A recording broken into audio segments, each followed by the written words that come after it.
Pastor es mi profesor también. Es mi profesor. Y amigo.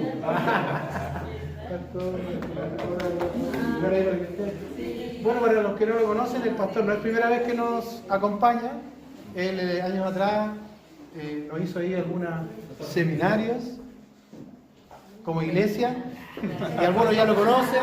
Algunos hemos ido a estudiar al CET y hemos sido alumnos del profesor y pastor. Y para mí es un gozo, una alegría tenerle acá. Yo sé que muchos de los que lo conocen también están contentos, ¿verdad? Así que, sin más preámbulos, pastor. No, sí. Sean todos muy bendecidos en esta tarde, que el Señor los bendiga. Y como ya me presentó el pastor, mi nombre es Rodrigo Sotoyefi. Sean todos muy bienvenidos a la casa del Señor a recibir palabra de Dios. Así que si usted vino a eso, sin mayor preámbulo también vamos al texto. Puede buscarlo ahí en su Biblia, en su teléfono, en lo que tenga, en el libro de Juan, en el capítulo número 16, no, mejor en el 14, versículo 27. Evangelio de Juan, capítulo 14, versículo 27. ¿Qué versión es esa, Gustavito? 60, ya no, la 60. Bien, leo, dice la palabra del Señor. La paz os dejo, mi paz os doy. Yo no os la doy como el mundo la da. No se turbe vuestro corazón, ni tenga miedo. Amén. En esta tarde ya quisiera compartir una palabra de Dios que, aun cuando el versículo 27 está hablando de dos conceptos muy importantes para nosotros. En primer lugar, de la paz. No les voy a predicar de la paz. Les voy a predicar de la última palabra que aparece allí en el versículo 27, que es miedo. Sí. Justamente ayer en la noche estaba viendo videos de YouTube. Yo a veces me entretengo como todo el mundo viendo videos de YouTube. Y estaba leyendo, o sea, viendo en realidad una historia que se llama Juan sin miedo. ¿Alguien conoce esa historia? ¿No? Sí, Juan sin miedo. Es una historia alemana muy antigua y yo por primera vez la escuché porque mi hija, cuando estaba en el prekinder, tuvo que hacer una disertación de Juan sin miedo. Y hizo una disertación muy buena, yo le hice una figurita. El único problema es que mi hija tenía mucho miedo. Y justamente mi hija en ese tiempo tenía como 4 años, y una de las cosas que tuve que enseñarle a mi hija fue a desaprender el miedo, porque ¿saben ustedes que el miedo se aprende? El miedo se aprende. Y para mí fue triste cuando descubrí quién le enseñó a tener miedo. Su hermana mayor. Su hermana mayor. Así que como el miedo es algo que está en todos nosotros y está en nuestros corazones, y es algo terrible porque si el miedo está en nuestros corazones, nosotros no podemos recibir la paz de Dios. Vuelvo a repetirlo. Si el miedo está en nuestros corazones, nosotros no podemos recibir la paz de Dios. Por lo tanto, ¿qué es lo que el Señor quiere? Tal como le ordena a sus discípulos, que en nosotros desaparezca toda forma de miedo. ¿Tiene usted algún miedo? Tengo mello, así decía mi hija, tengo mello. Bueno, la verdad, amados míos, es que justamente la palabra del Señor en toda la Biblia, Antiguo y Nuevo Testamento, está hablando del miedo y de la importancia de vencer el miedo. Este pasaje en el cual el Señor está hablando, si ya han leído el Evangelio de Juan, estamos en el capítulo número 14, en los versículos anteriores el Señor ya lavó los pies de sus discípulos. Aquí está dando unos grandes discursos sumamente lindos, muy importantes, pero en unos par de capítulos más adelante el Señor va a ser apresado y va a ir a la muerte. O sea, Él va a enfrentar la muerte, y no solamente la muerte, porque antes de la muerte Él va a ser torturado. Tal como estaba contando la pastora, esa gente que está sufriendo. Bueno, el Señor pasó por ese camino de padecimiento. Pasó por el camino del sufrimiento y lo eligió. Él voluntariamente yendo camino a la muerte. Y si hay algo que para la gran mayoría de nosotros nos provoca miedo, es la muerte, o la amenaza de muerte, o que alguien tenga que ir al médico, o que le den el diagnóstico. Eso ya nos da miedo, ya nos da miedo. Bueno, la verdad es que la palabra del Señor enseña sobre todas las cosas a perder el miedo a todo. Y el mayor miedo que alguien debe perder de primera es el miedo a la muerte. Porque la persona que le pierde el miedo a la muerte No le tiene miedo a nada. Por esa razón, cuando la palabra de Dios está enseñando acerca del miedo, generalmente está en el contexto de guerra. Quiero leer otro versículo. Busque rápidamente Deuteronomio, capítulo 20. En el capítulo 20 del Deuteronomio aparece justamente una serie de leyes, y hay una ley aquí que son las leyes de la guerra. Yo lo encontré yo más rápido. Versículo 1, capítulo 20, ya.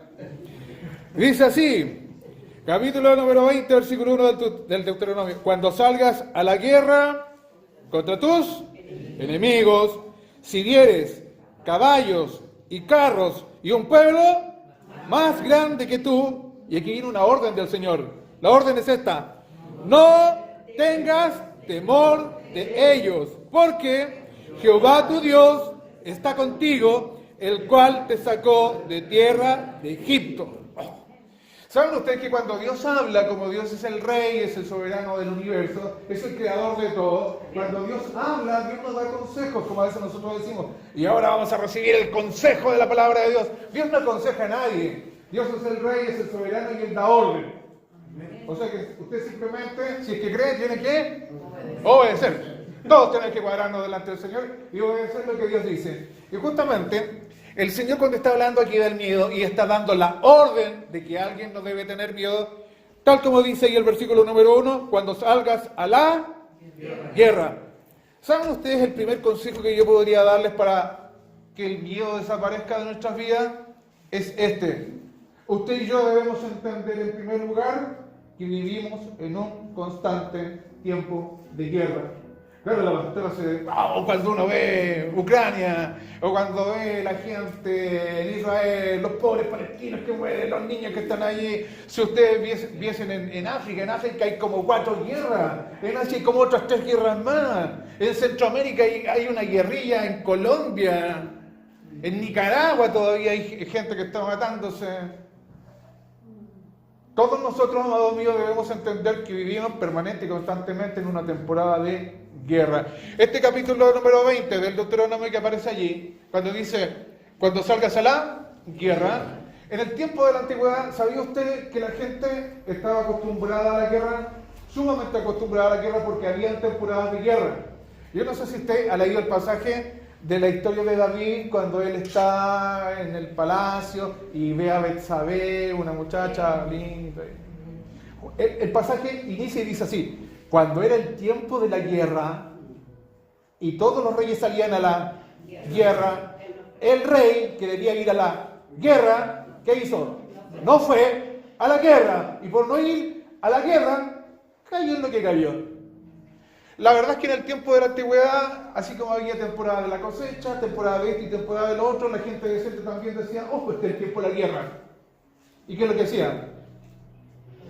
Iba a pelear. Ahora, tal como decía la pastora también, la verdad es que con el paso del tiempo, nuestro corazón del ser humano ha sido exactamente el mismo, y la gente sigue peleando igual. Sigue siendo cruel con otro igual, sigue haciendo daño al otro igual, y la razón sigue siendo la misma. Lo único que cambia es la tecnología, pero nuestro corazón sigue siendo exactamente igual. ¿Y por qué lo hacían en la antigüedad? Porque querían el territorio de otro, porque querían los bienes del otro, porque querían los hijos del otro, porque querían tomar las mujeres del otro, y si el otro había que eliminarlo, había que eliminarlo. Entonces, justamente, estas palabras del Señor que le da a sus discípulos cuando Él va a la muerte, es esta arenga, la arenga de las leyes de la guerra. Cuando vamos a enfrentar la muerte, cuando vamos a ir a la batalla, ¿qué es lo que nos debe estar en nuestro corazón? El miedo, el miedo. Y para esto, amados míos, nosotros debemos entender que vivimos permanente y constantemente en una temporada de guerra. Hay un amigo mío relativamente de la infancia, un compañero de estudios que vive en Israel. Se le ocurrió casarse con una israelita, así que después de casarse se fue a vivir a Israel. Y vive en la frontera con el Líbano. Y para quienes ven las noticias, ya semanas atrás, la gente del Líbano, hay un grupo que se llama Hezbollah, y está mandando misiles y tiene los misiles. Y caen allí donde vive mi amigo. Mi amigo tiene 5 hijos. El mayor tiene como 20, después tiene uno de 18, una chica de 18, después tiene uno de 16, uno de 15 y uno de... todo se parece. Todos los mayores tienen que ir a la guerra, hombres, mujeres, todos van a ir. Y la verdad es que la gente que vive acá, sus familiares, y está mi mamá, todos viven preocupados de él. ¿Por qué? Porque él vive en el territorio de guerra. Pero yo que lo tengo aquí en el grupo de WhatsApp, todos los días mando un chiste y ahí estoy trabajando. Y todo el mundo le dice, oye, ¿y tú no tienes? Dice la pregunta que todos le dicen. Y él dice, es que si tengo miedo no salgo a trabajar. Si tengo miedo no podemos hacer nuestra vida normal. Porque en realidad esto es algo terrible que el miedo hace. El miedo nos inmoviliza. No hacemos nada. Empezamos a retroceder. En lugar de avanzar, retrocedemos. Y precisamente el consejo para dejar el miedo, es entender, como ya les decía en primer lugar, que permanente y constantemente nosotros vamos a encontrarnos amenazados. Tal como esta ley de la guerra. Cuando veas que dice, cuando salgas a la guerra contra tus enemigos. ¿Sabía usted que tiene enemigos? Y uno dice, yo soy bueno con todo el mundo. Bueno, la verdad es que puede ser un enemigo de carne y hueso, puede ser una persona, puede ser alguien que le tiene mala, o ¿sabe usted que puede ser una circunstancia? O simplemente puede ser una amenaza de algo. Aunque usted no lo quiera, tarde o temprano hay algo malo que va a venir contra usted. Por más que usted no lo quiera, por más que usted lo resista, por más que usted ore al Señor y se encomiende en las manos de Dios y diga, Señor, cúbreme, defiéndeme. El día malo lo va a estar persiguiendo regular y permanentemente. Todos nosotros estamos expuestos ¿a qué? A tener un accidente, a enfermarnos de algo, a tener un mal día, a que venga, no sé, una mala racha en los negocios. Todos nosotros estamos amenazados. ¿Qué es lo que no debemos tener? No debemos tener miedo. Nos debemos tener miedo. Porque ¿qué es lo que hace el miedo? Tal como dice el versículo número 1, cuando salgas a la guerra contra tus enemigos. ¿Y quién es un enemigo? Aquí lo describe. Si vieres caballos y carros, ahí está hablando de armamento de guerra. Si vieres caballos y carros y un pueblo más grande que tú. ¿Sabe usted por qué comienza a meterse el miedo en nuestra mente, en nuestro corazón? Porque nos impresiona por lo que vemos. Nos impresiona por lo que vemos. Y tal como dice el texto, cuando vieras un enemigo y un pueblo más grande que tú. Entonces, ¿cómo me veo yo? Chico. Cuando yo me veo chico. ¿Saben lo que hace el miedo? Nos empequeñece más de lo que nosotros somos. Y nosotros comenzamos como que las fuerzas que tenemos y el poder se nos empiezan a desvanecer y que quedamos como de trapo y congelados. Lo que nosotros debemos hacer, tal como dice el consejo del Señor, es entender que permanentemente vamos a estar enfrentando esto y que nosotros debemos prepararnos. Por lo tanto, ¿qué es el miedo? Es una reacción, es una actitud, es un sentimiento, es una emoción. Porque cuando alguien tiene miedo, ¿qué le ocurre? ¿Qué es lo primero que sucede? Verle la guatita, ¿no es cierto? Por eso que algunos niñitos cuando tienen miedo dicen así. Claro, porque el miedo parece como que se aloja aquí. Y no solamente ahí, alguna gente tiene problemas de esfínter también, entonces salen cositas. Sí, de miedo. ¿Sabes lo que ocurre con los animalitos cuando son sacrificados? Se hacen caquita. ¿Por qué? Porque tienen miedo. ¿Por qué? Porque están muriendo. Y justamente, ¿saben por qué todos los animalitos hacen eso y que nosotros también, que somos medios animalitos? Porque eso, al tirar todo eso, quedamos más livianitos. ¿Para qué? Para escapar, para correr. Pero ¿saben cuál es el consejo del Señor? No hay que escapar. No hay que escapar. Del miedo no hay que escapar. Del enemigo no hay que escapar. No importa lo que venga, no importa la amenaza, no importa el suceso, no importa la enfermedad, no importa el problema. Como dicen los chorizos de la Pobla, hay que darle cara. Hay que darle cara. Hay que enfrentarlo. Hay que ir ahí nomás. No hay que huir, no hay que correr. Hay que ir y enfrentarlo. Hay que verlo cara a cara. Al enemigo hay que verlo cara a cara. No hay que intimidarse por lo grande. Eso es lo que le sucedió a David. Cuando David va a enfrentar ¿a quién? ¿A un enemigo? Más grande. ¿Pero qué hizo? Fue igual. El Señor en el versículo inicial que les leí, va frente a quién? A la muerte. Tiene a todas las autoridades judías en su contra. Tiene a todas las autoridades romanas en su contra. Y el Señor lo enfrenta igual. Bueno, justamente se acordaba el pastor y la pastora de hace cuánto tiempo no nos vemos. Yo diría que hace como unos 5 años tal vez. Y la verdad es que por la pandemia es como que pasamos todos por un túnel del tiempo. Después de un túnel del tiempo los niñitos, ¡oh, qué tan grande! ¿Qué pasó? Si no hacía ayer, no, es que ya pasaron 5 años. Y justamente también me preguntaban por mi familia.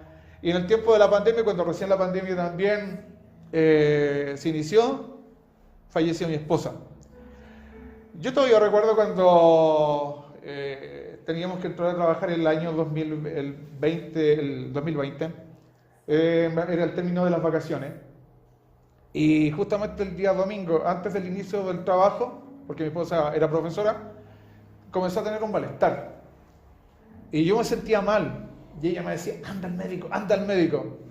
Pero como todas las mujeres saben, los hombres... Bueno, a propósito, ya que estamos en confianza, ¿saben por qué los hombres no vamos al médico? Por miedo. ¿Por miedo a qué? No sé por qué los hombres somos tan tontos que cuando tenemos un malestar siempre es algo fatal. Entonces siempre como que vamos pensando que nos van a decir, te quedan 3 semanas de vida. Entonces por eso no vamos. Bueno, en esta oportunidad vi a mi esposa que estaba muy dolorida y le dije, ya vamos los dos. Y fuimos y a mi esposa le dejaron hospitalizar inmediatamente. Y algo sucedió en ese momento. Tal vez aquí los casados saben lo que se siente. En ese momento, cuando mi esposa tuvo que quedarse allí hospitalizada, yo tuve que ir a la casa a buscarle ropa, hace esto.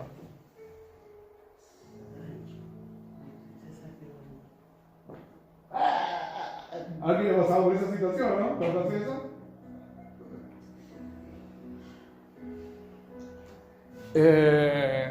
Y todavía me acuerdo que estuve hospitalizada ya varios días, como 3 días. No sabían qué diagnóstico tenía. Tuve que comenzar a trabajar, tuve que llevar a la niña más chica al colegio. Y un día estaba en clase y me mandó un mensaje y me dice, quiero que vengas inmediatamente a la clínica. Y cuando voy a la clínica, bueno, yo ya sabía lo que iba a hacer. Porque el Señor como que nos había preparado. Y cuando llego ella me dice, que tiene leucemia.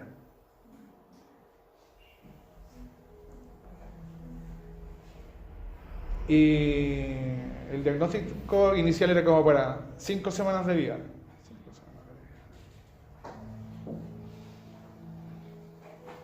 Nosotros veníamos saliendo de las vacaciones. Íbamos a comenzar un año común y corriente, como cualquier año. Y de un momento para otro, eso.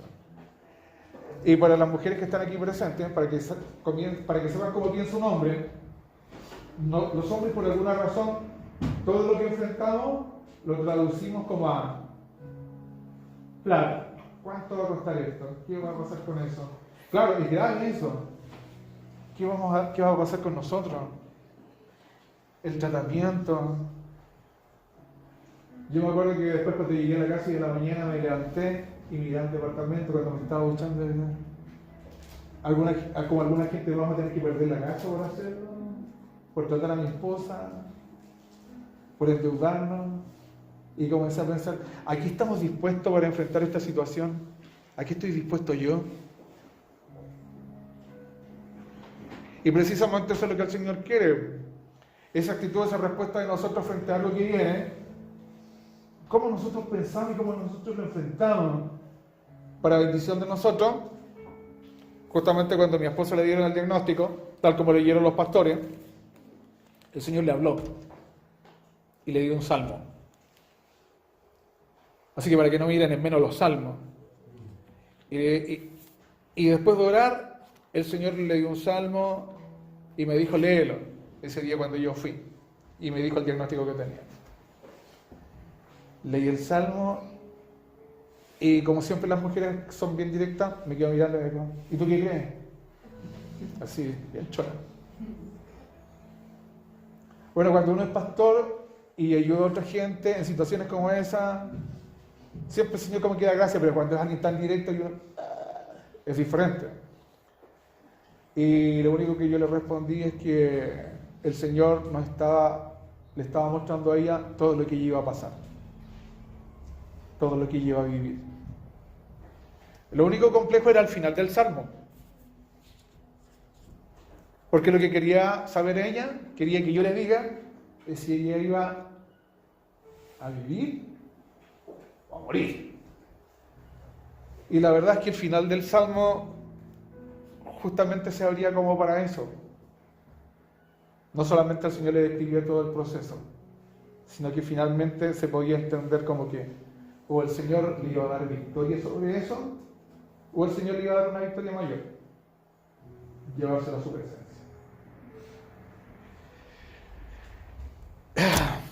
Y así tuvimos que comenzar a vivir todos los días, batallando. Y pensando todos los días que cada día puede ser el último día. Cada día puede ser el último día. Cada momento de encuentro puede ser el último. Cada despedida en la clínica puede ser la última despedida. Y yo me acuerdo cuando visitaba a mi esposa, porque tuvo un tiempo como de mejoría y después comenzó a decaer. Yo recuerdo que cuando tenía que entrar a un cubículo que tenía ella, porque por la leucemia había que pasar por todo un sistema de seguridad. Y yo me acuerdo que cuando entraba y me lavaba, me miraba en el espejo y cambiaba como actitud. Y con esa cara entraba. Porque tal como dice el dicho, al mal tiempo, buena cara. Y lo que el Señor quiere es que frente al enemigo que venga a nuestra vida, nosotros en fe tenemos que ponerle la mejor cara. Porque resulta que la palabra del Señor nos da aquí el segundo consejo. Cuando viene el enemigo y el Señor nos da la orden de pensar que verdaderamente de una o de otra forma siempre vamos a estar enfrentados a algo difícil, algo que viene frente a nosotros, algo que nos amenaza, algo que nos quiere robar algo, lo segundo que nosotros debemos hacer es confiar en el Señor, tener fe. Por eso, en el versículo inicial que les leía, les decía el Señor, la paz os dejo, mi paz os doy, no se turbe vuestro corazón. Cuando está hablando la palabra del Señor del corazón, está hablando de la mente. Y cuando una mente, un corazón está turbado, es que cuando tenemos nosotros diferentes pensamientos y pensamos que va a ser esto o esto otro, y esos pensamientos adentro de nuestra mente están como batallando. Usted como que tiene fe y de repente tiene miedo, como que de repente cree que va a salir y de repente que no. De repente se le ocurre una idea, de repente otra. Piensa que va a ser exitoso, que va a fracasar. Cuando usted tiene todos esos pensamientos, ¿dónde me saco la plata? ¿Qué voy a hacer yo? Todos esos pensamientos están dentro de su mente, están peleando, están batallando. ¿Qué es lo que siente usted y yo? Y dolor de cabeza. Cuando usted tiene un poquito de dolor de cabeza y quiere como apartarse un rato para pensar bien, es que usted en su corazón está turbado. A eso se refiere la palabra del Señor. Pero ¿cómo se vence eso? El versículo, ¿lo tienes ahí todavía? Dice, vuelvo a releerlo, cuando salgas a la guerra contra tus enemigos, si vieres caballos, carros, un pueblo más grande que tú, no tengas temor de ellos, porque Jehová tu Dios está contigo, el Señor está contigo, por eso tienes que ir, por eso debes confiar. No confíes en ti que eres pequeño, confía en el Señor que está contigo, el cual te sacó de tierra de Egipto. Es decir, ¿quién de nosotros no podría decir, sí, Dios ha estado conmigo, Dios me ayudó aquí, Dios me ayudó acá? Tendría que yo preguntar, levante la mano el que no ha experimentado un milagro de Dios, una gracia de Dios, y todos quedaríamos con las manos abajo. Entonces el Señor dice, a ver, si Dios ha estado contigo antes, ¿ahora te va a dejar? Si el Señor te ayudó en esto otro, ¿no? ¿O el Señor nos abandona? Y precisamente la orden, la instrucción para ir a la guerra, es que cuando se sale a la guerra, que debemos confiar que el Señor está con nosotros. Dice el versículo 2 del capítulo 20. Y cuando os acerquéis para combatir, se pondrá en pie el sacerdote y hablará al pueblo y les dirá: Oye Israel, vosotros os juntáis hoy en batalla contra vuestros enemigos. Y dice: no desmaye vuestro corazón. Cuando está hablando de que el corazón no desmaye, significa que nosotros debemos estar confiando permanentemente. Por eso, tal como decía el pastor al inicio, es bueno que todos los días nosotros nos estemos nutriendo de palabra de Dios, porque la palabra de Dios me está dando claridad a mi mente, me está dando claridad a mi corazón, me está llenando de fe. Esos pensamientos de fe están expulsando los pensamientos de temor y de miedo que yo tengo. Y confiando que el Señor está conmigo, entonces puedo ir. Vuelvo a repetir, dice: Oye Israel, vosotros os juntáis hoy en batalla contra vuestros enemigos. No desmaye vuestro corazón, no temáis, ni os azoréis, ni tampoco os desalentéis delante de ellos, porque Jehová vuestro Dios va con vosotros. ¿Para qué? Para acompañarnos, para pelear por vosotros. ¿Para qué? Para salvaros, para salvaros. Por lo tanto, amados míos, nosotros, toda vez que venga un enemigo, sea la situación que sea una persona, sea una enfermedad, no solamente debemos enfrentar eso, debemos ir confiados, confiados, confiados. Y ser confiados, en realidad, es un nivel mayor de fe. La palabra de Dios dice lo siguiente, o más o menos esta es la idea. Bueno, hay algunos que aquí ya me conocen y siempre me escuchan las mismas ilustraciones. Cuando la palabra de Dios habla de confiar, se lo voy a ilustrar de la siguiente manera. Hagamos de cuenta que todos los que estamos aquí presentes, incluidos los niños, todos supiésemos manejar. Supongamos que todos sabemos manejar. Y supongamos por un momento que todos tenemos auto. Yo no tengo auto ni sé manejar. Pero hagamos de cuenta que todos tenemos. Confiar sería como lo siguiente. Usted va en una autopista, está lleno de automóviles, tiene que llegar a un lugar, es súper urgente, es una gran emergencia, usted está desesperado allí porque está lleno de automóviles. ¿Sabe lo que significaría confiar? Escuchar la voz de Dios que en ese momento le dice: suelta el volante. Suelta el volante, dice la voz de Dios. ¿Sabe lo que significaría confiar? Y cuando usted suelte el volante, ¿sabe lo que volvería a decir Dios? Ahora cierre los ojos. ¿Y sabe cuál es la tercera orden del Señor? Ahora acelera, acelera. Y cuando el Señor diga ahora detente, y usted abre los ojos, ya llegó. ¿Cómo llegó? ¿Qué le pasó en el camino? Eso es confiar. Y esa es la orden del Señor. La orden no solamente es no tener miedo, la orden es confiar. El Señor está contigo. El Señor va a pelear. Confía que el Señor está peleando contigo. Sea una situación económica, sea una enfermedad, sea un problema, sea una desgracia, sea una amenaza de algo, sea alguien, debemos confiar que el Señor está con nosotros. Yo me acuerdo cuando mi hija era pequeña y descubrí que tenía miedo, la que le dije que hizo su disertación de Juan sin miedo, comencé a jugar con ella como jugaba con mi hija mayor, a la cual le enseñé a no tener miedo. Jugábamos en la noche y yo apagaba todas las luces y le enseñé a jugar en la noche con todas las luces apagadas. ¿Para qué? Para que no tenga miedo. Porque resulta que cuando alguien tiene miedo, sabe a veces que nuestro enemigo es como una sombra. Es exactamente lo que le ocurre a los niños cuando tienen miedo. No puedo dormir, ¿por qué? Tengo miedo. Y es una sombra. Muchas veces lo que nosotros tememos no existe. Es algo que está en nuestra mente y es un temor, es un miedo que está en nuestra mente. Es como el cuco. El cuco. Pero el cuco no existe.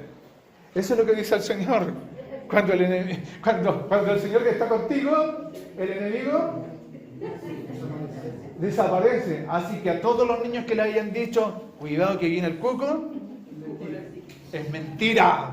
El cuco no existe. El cuco no está contigo. ¿Por qué quiere el que está conmigo? El Señor. El Señor es el que está conmigo. El Señor está en todo momento. Y les voy a decir algo. No sé a cuántos de ustedes les habrá ocurrido que a veces están solos en la casa y de repente sienten como que alguien está ahí. ¿Les ha ocurrido eso, no? ¿Y qué es lo que siente la gran mayoría cuando le ocurre eso? Y empiezan a llamar al pastor. Pastor, siento algo, venga a orar por mí. ¿Sabe usted lo tonto que somos nosotros? Porque si usted es un hijo de Dios y siente que hay alguien ahí, pregunto, ¿quién podría ser? El Señor. ¿Por qué no pensamos que es el Señor que está con nosotros? ¿Por qué no pensamos que es Dios que está allí? Que nosotros están recontratados, con miedo ahí, como que andan penando en la casa. Mire qué estupidez, somos hijos del Señor. Vamos a orar por la casa para que desaparezca eso. No, aquí está Cristo, aquí está Dios. Somos hijos del Señor.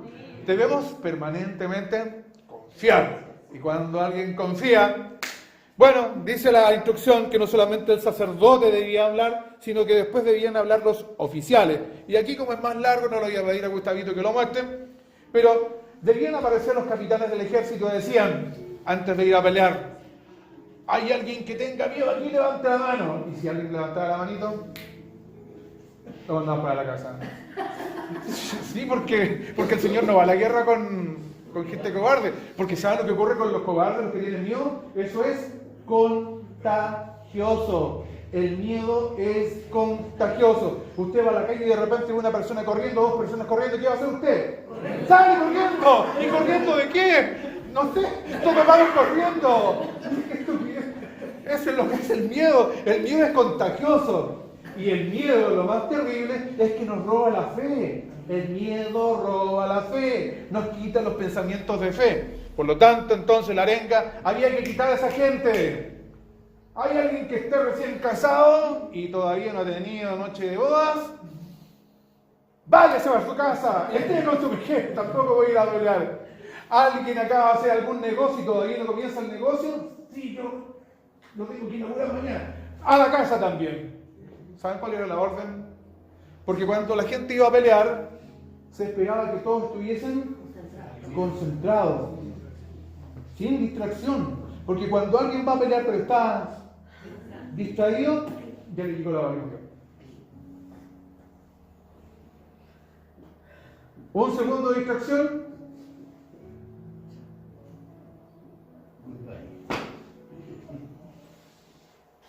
Por lo tanto, cuando nosotros confiamos, siempre debemos estar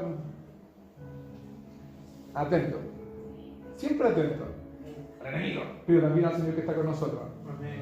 Y la palabra del Señor se refiere a que todas aquellas preocupaciones que están en nosotros, algunos temores, porque a veces la gente dice, no sé si Dios va a estar conmigo, yo he hecho algunas cosas malas, pídale perdón a Dios inmediatamente. Ese es ese pensamiento tonto. Pídale perdón a Dios, póngase a cuentas con Dios, arréglese con Dios y confía en Dios.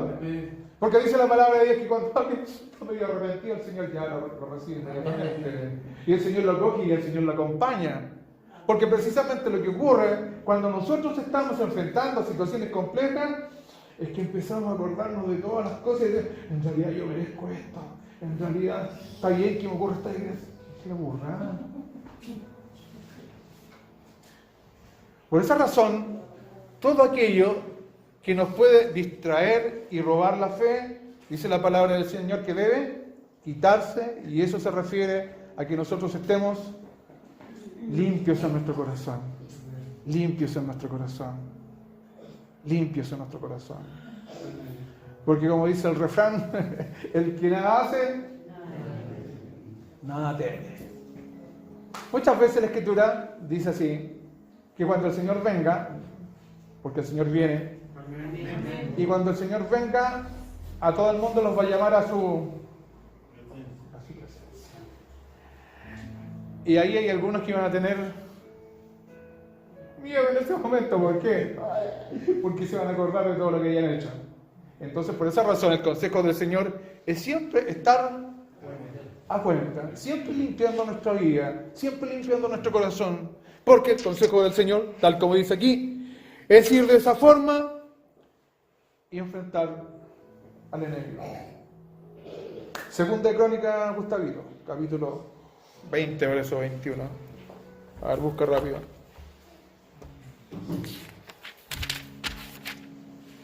Segunda de Crónica 20. En Segunda de Crónicas 20 se cuenta lo siguiente. A ver si lo voy a leer mejor. Pasadas estas cosas, dice el texto aquí, aconteció que los hijos de Moab y de Amón, y con ellos otros de los amonitas, vinieron contra Josafat. ¿A qué? A la guerra. Josafat era un rey de Judá, y todos esos pueblos que se mencionan estaban alrededor del rey. O sea, ¿qué es lo que iban a hacer? Lo iban a rodear y lo iban a eliminar. Y sucedió lo siguiente, dice: y acudieron algunos y dieron aviso a Josafat diciendo: contra ti viene una gran multitud del otro lado del mar y de Siria, y aquí están en Hasezón Tamar, que es en Engadí. Y a lo mejor a ustedes no les dice nada, pero eso es a la vuelta de la esquina. O sea que el enemigo está a punto de tocar la puerta de la casa. ¿Qué sucede entonces? Entonces, ¿qué ocurrió con él? Tuvo temor. ¿Pero qué hizo Josafat? Humilló su rostro para consultar al Señor e hizo pregonar ayuno a todo Judá. Y se reunieron los de Judá para pedir socorro ¿a quién? Al Señor. También de todas las ciudades de Judá vinieron a pedir ayuda al Señor. Entonces Josafat se puso en pie en la asamblea de Judá y de Jerusalén, en la casa del Señor, delante del atrio nuevo, y dijo: Jehová, Dios de nuestros padres, ¿no eres tú Dios en los cielos y tienes dominio sobre todos los reinos de las naciones? ¿No está en tu mano tal fuerza y poder que no hay quien te resista? Dios nuestro, ¿no echaste tú los moradores de esta tierra delante de tu pueblo Israel y la diste a la descendencia de Abraham, tu amigo, para siempre? Está orando allí. Y ellos han habitado en ella y han edificado en ella santuario a tu nombre, diciendo: si mal viniere sobre nosotros, o espada de castigo, o pestilencia, o hambre, nos presentaremos delante de esta casa y delante de ti, porque tu nombre está en esta casa, y a causa de nuestras tribulaciones clamaremos a ti, y tú nos oirás y salvarás. Ahora pues, he aquí los hijos de Amón y de Moab y los del monte de Seir, a cuya tierra no quisiste que pasase Israel cuando venía de la tierra de Egipto, sino que se apartase de ellos y no los destruyese. He aquí ellos nos dan el pago viniendo a arrojarnos de la heredad que tú nos diste en posesión. Oh Dios nuestro, ¿no lo juzgarás tú? Porque en nosotros no hay fuerza contra tan grande multitud que viene contra nosotros, que dice: no sabemos qué hacer. Por eso a ti volvemos nuestros ojos. ¿Y quiénes estaban allí? Dice el versículo 13. Todo Judá en pie delante del Señor, con sus niños y con sus mujeres, toda la familia. Y estaba allí Jaasiel, hijo de Zacarías, hijo de Benaía, hijo de Jehiel, hijo de Matanías, levita de los hijos de Asaf, sobre el cual vino el Espíritu de Jehová en medio de la reunión y dijo: oíd Judá todo, y vosotros moradores de Jerusalén, y tú rey Josafat, Jehová os dice así: no temáis, ni os amedrentéis delante de esta multitud tan grande, porque no es vuestra la guerra, sino ¿de quién? De Dios. Mañana, dice el Señor, descenderéis contra ellos, y aquí que ellos subirán por la cuesta de Cis, y los hallaréis junto al arroyo antes del desierto de Jeruel. No habrá para qué peleéis vosotros en este caso. Simplemente paraos, estad quietos y ved la salvación de Jehová con vosotros. Oh Judá y Jerusalén, no temáis ni desmayéis. Salid mañana contra ellos, porque Jehová estará con vosotros. Eso es lo que dice el Señor, pero una cosa es que Dios nos hable y otra que nosotros actuemos. ¿Qué es lo que hizo al día siguiente Josafat? Versículo 18. Se inclinó su rostro a tierra. Asimismo todo Judá y los moradores de Jerusalén se postraron delante de Jehová y adoraron a Jehová. Y se levantaron los levitas de los hijos de Coat, de los hijos de Coré, para alabar. La alabanza es el canto de victoria cuando alguien ya ha peleado y ya ganó. ¿Saben lo que está haciendo esta gente?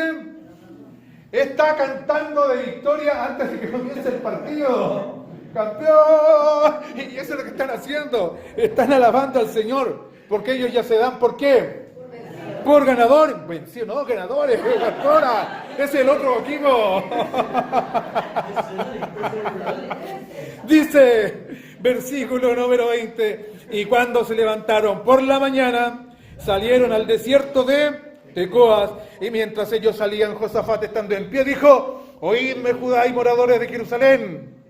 Creed en Jehová vuestro Dios y estaréis seguros. Creed a sus profetas y seréis prosperados. Y ha habido consejo con el pueblo. Puso algunos ¿para qué? Para que cantasen. ¿Y qué más? Alabasen a Jehová. ¿Cómo? O sea, no iban con ropa de guerra, iban con su pintita para ir al culto el domingo. Su ropita más linda. Claro, así se fueron a pelear, Dios mío. Dice el versículo, mientras salía la gente armada y que dijesen: glorificad a Jehová porque su misericordia es para siempre. Y comenzaron a entonar.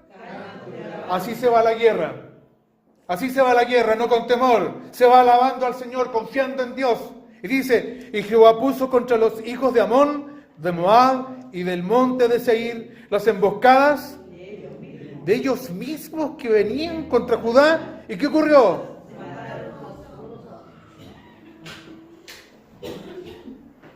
Josafat fue con la gente a un lugar que era una trampa. Los estaban esperando.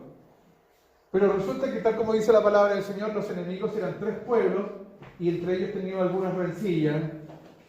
Y en ese momento el Señor los confundió y comenzaron a pelear entre ellos, así como los flaites. Y no hay nada peor que un flaite o drogado o borracho y armado, porque hasta el mejor enemigo va a jugar. ¿Y qué es lo que ocurrió allí? Comenzaron a pelear y se mataron entre ellos. ¿Y qué es lo que ocurrió con Josafat y la gente? Tal como ustedes, se sentaron a mirar. Se sentaron a mirar cómo los demás se mataban. ¿Y se mataron? O sea, hicieron tan bien el trabajo que se mataron todos.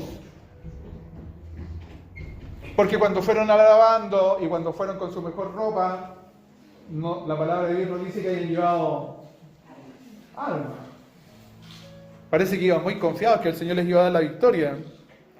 Dice el versículo número 23, porque los hijos de Amón y de Moab se levantaron contra los del monte de Seir para matarlos y destruirlos, y cuando hubieron acabado con los del monte de Seir, cada cual ayudó a la destrucción de su compañero. Y luego que vino Judá a la torre del desierto, miraron hacia la multitud, y aquí yacían ellos en tierra muertos, pues ninguno había escapado. Eso es lo que ocurre cuando nosotros enfrentamos al enemigo. Eso es lo que nosotros enfrentamos cuando aquello que nos asusta le damos cara. Yo recuerdo que mi hija mayor, que vivía ya, está en otro país, no vivía con nosotros, en algún momento le hacían bullying en el colegio. Y cuando ella pasó al liceo, pensó como que iba a tener un poco de descanso, pero para desgracia de mi hija, justo en el curso de ella quedó una de las chicas que en la escuela le hacía bullying, y había otras chicas medias malandras y le hacían bullying a mi hija. Y resulta que estas chicas también, pero en el liceo solamente de niños, también abusaban de otras niñas, le quitaban los cuadernos, se lo iban a tirar al baño. ¿Por qué hacen esas tonteras? Le decían cosas feas a la otra chica, le escribían cosas ahí. Mi hija un día me contó eso y lo quería ir al colegio, y le daba mucho, no solamente temor, le daba rabia, le daba pena. Y un día estábamos estudiando la palabra del Señor Entonces yo le dije, no, hija, eso tienes que enfrentarla. ¿Sí? Sí, le dije. Así que mañana vas a hacer esto. Vas a ir a hablar con esa niña y le vas a decir que este es el último día que vas a permitir que ella haga eso. Y que si lo vuelve a hacer, tú la vas a ir a denunciar. Porque eso es un delito. Y que lo vas a hacer. Y si no te responden en ese momento, me vas a llamar. Y yo voy a llegar al liceo y yo voy a estar ahí. Ese día mi hija tenía ahora al oftalmólogo, así que yo la retiré antes, fui a buscarla. Y yo me acuerdo y le pregunté, oye, ¿cómo te fue? Bien, me dijo, me fue bien. ¿Hiciste lo que te aconsejé? Sí. ¿Y qué hizo ella? Me pidió perdón. Sí, me dijo, me pidió perdón, se puso a llorar. Me pidió perdón, me dijo que no la denuncie. ¿Y qué hiciste tú? No, yo les dije que tampoco molesta al resto. ¿Y te hicieron caso? Sí. Así que las dejé anotadas. Y de todas maneras hice como que iba a denunciarla. ¿Y cómo te sientes? Y esto me dijo mi hija. Me siento como una gigante. Eso es lo que ocurre con nuestra fe. Eso es lo que le ocurrió a David, tal como lo hizo Josafat. Venía un enemigo que parecía que lo iba a aniquilar, pero él fue alabando al Señor, confiando en el Señor. Y finalmente, ¿qué ocurrió con el enemigo? Quedó, como dicen los centroamericanos, quedó tumbado ahí en tierra. Yo no sé por qué razón la gente de la antigüedad, cuando iba a pelear, iban enjollados, iban con anillos de oro. Es como flight esto, cadenas de oro. Sí, en realidad esta gente, los flights siempre han sido así, llenos de armas, así con diamantes y cosas.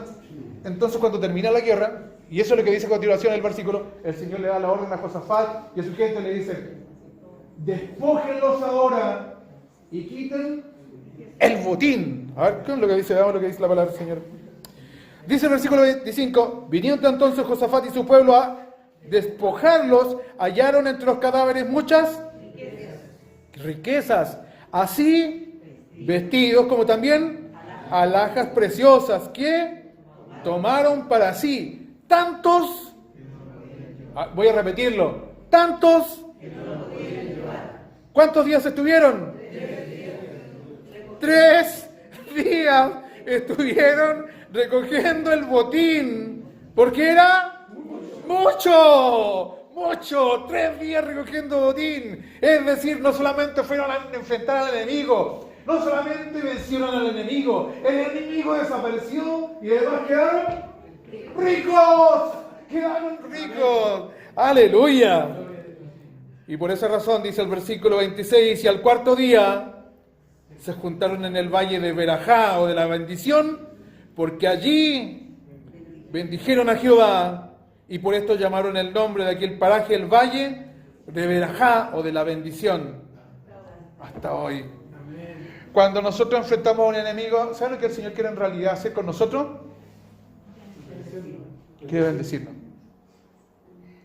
Pero la bendición está detrás de ese enemigo.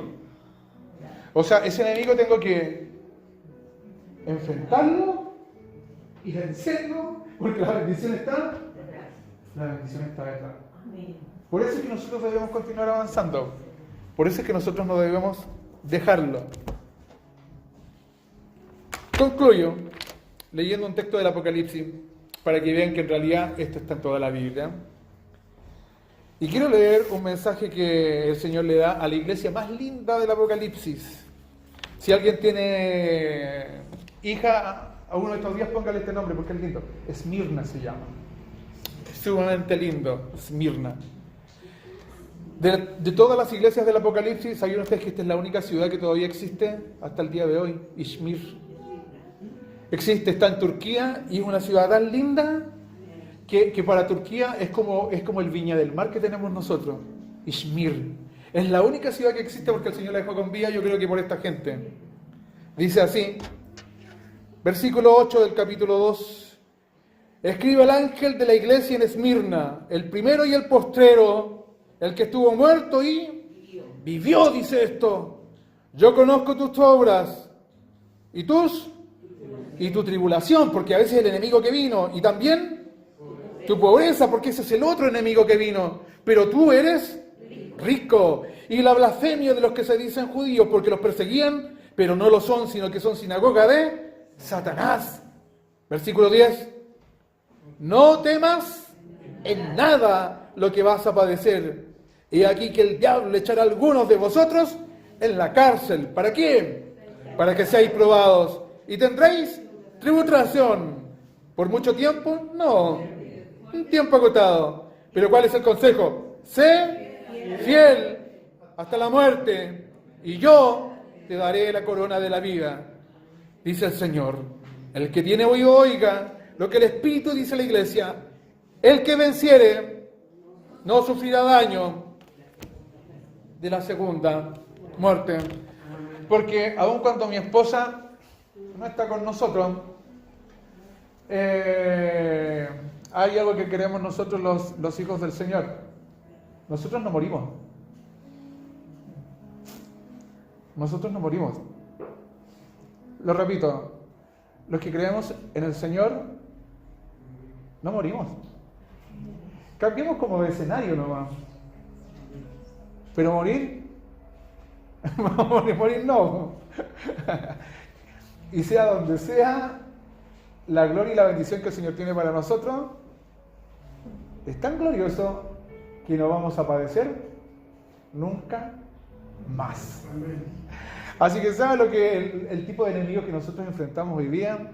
Son los que nos quieren detener en el camino, para que nosotros no lleguemos a eso. Pero tal como dice la palabra del Señor, el Señor, tal como hizo la pastora, ya nos dio un spoiler de lo que viene. El Señor nos está contando que puede venir un enemigo contra nosotros, pero el Señor ya nos dio el final de la película. ¿Cómo acaba la película? Al final ganamos. Al final vencemos. Al final el Señor da victoria. Al final el Señor nos fortalece. Y finalmente, por fin, el Señor quitó de nuestro corazón el miedo. Pónganse en pie y cierren sus ojos. El Señor está en este lugar y el Señor conoce nuestras vidas. El Señor conoce nuestros corazones.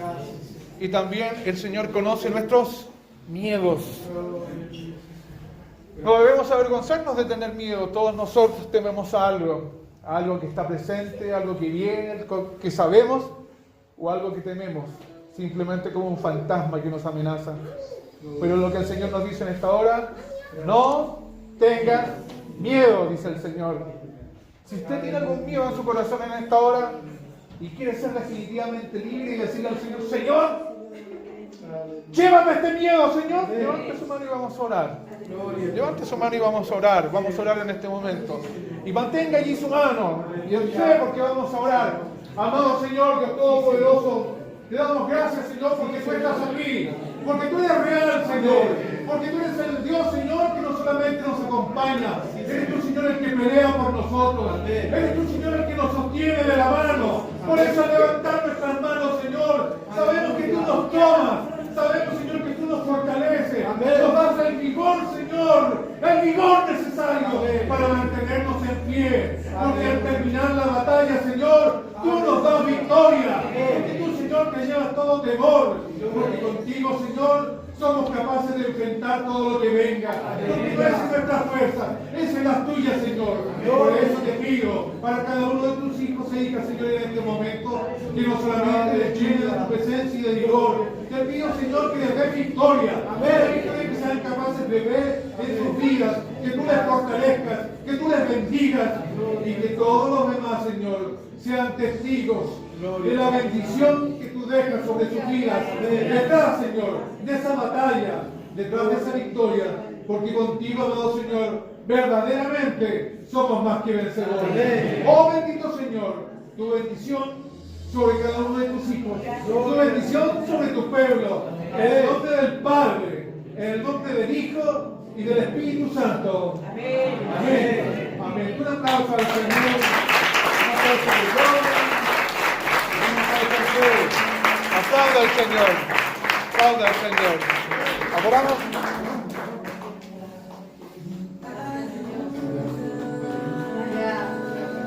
Aleluya.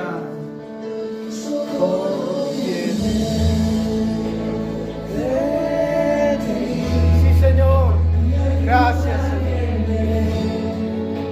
Solo de ti mi socorro viene. De ti esperanza está puesta. Solo en ti. Gracias, Dios. Gracias, Señor. Gracias, Señor. Llénanos de fuerzas. De todo temor, Jesús. Llénanos, Jesús. Gracias, Señor. Gracias. Gracias, Señor. Oh, aleluya. Confiamos, Señor. Confiamos, Señor. Creemos en ti, Señor. Así es, Señor. Aleluya. Llénanos, Hay Señor. esperanza, Señor, en ti. Llénanos.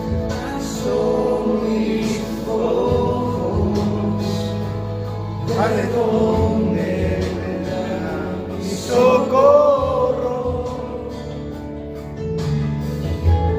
Alzo mis manos. ¿De dónde vendrá mi ayuda?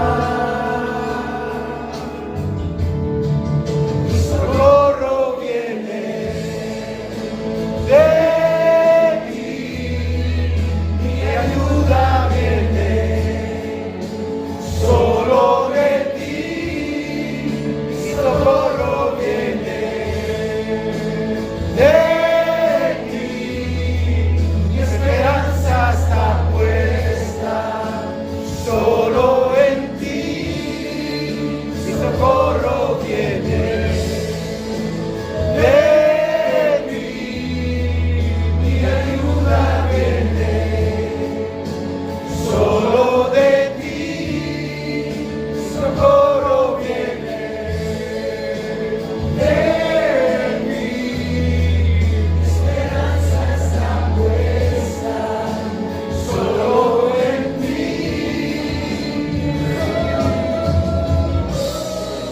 Gracias, Señor.